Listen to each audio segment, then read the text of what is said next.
Simpleng dokumentaryong ito ay tungkol sa isa sa mga simbahan ng Katoliko sa pagiging historikal sa kasaysayan at istruktura sa larangan ng arkitektura, kung saan matatagpuan sa Albay, Tabaco.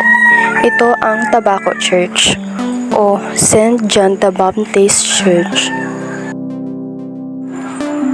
Ang Tabaco Church, o mas kilala bilang St. John the Baptist Parish Church, is a Roman Catholic Church in Tabaco City. Ang simbahan ay pinatayo ni Father Fermin Lorente noong 1864. Ang ekstrukturang ito ay natapos noong 1879.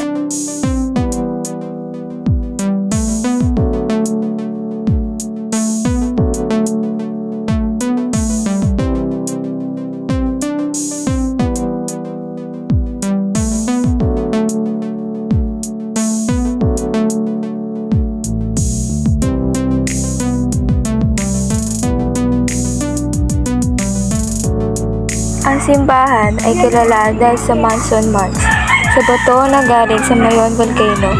Ang monsoon marks ay ang bato na ginagamit noong medieval period. Dahil dito, ang Tabaco Church ay dineklara noong 2012 na National Cultural Treasure mula sa National Museum of the Philippines.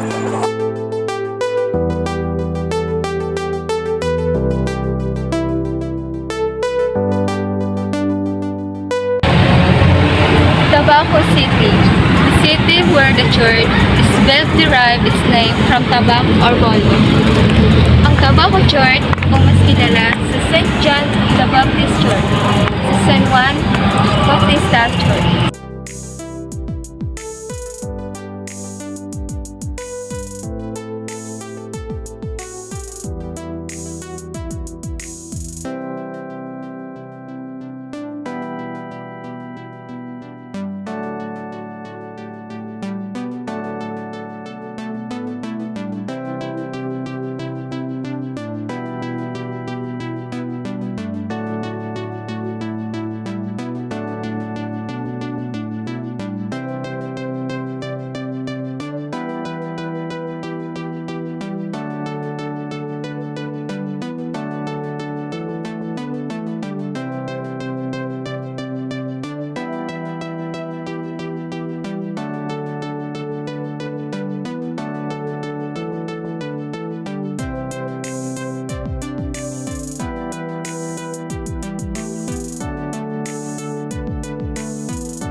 Sa pader, ang mga bintana ay gawa sa salamin na may sinisimbolo tungkol sa St. John Baptist at ang altar naman ay gawa sa kahoy na ginintuang na dekorasyon.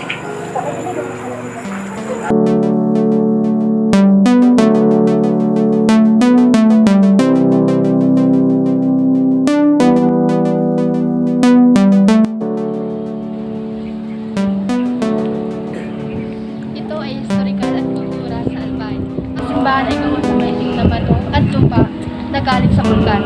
Isa sa mga karakteristik ng simbahan ito ay ang monsoon marks na ginamit sa construction.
Pero po, bakit?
simbolo ng malalim na paniniwala at mga paniniwala ng mga Bicolano na ang simbahan ay isang proteksyon sa lugar ng Tabaco.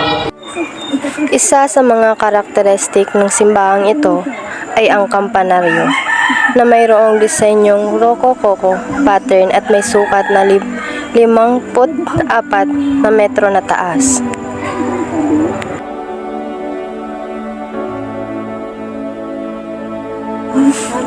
Sa harapan ng simbahan ay nakatayo ang monumento ng Christ the King na napapalibutan ng 6 na anghel na gumaganap bilang mga sentinel.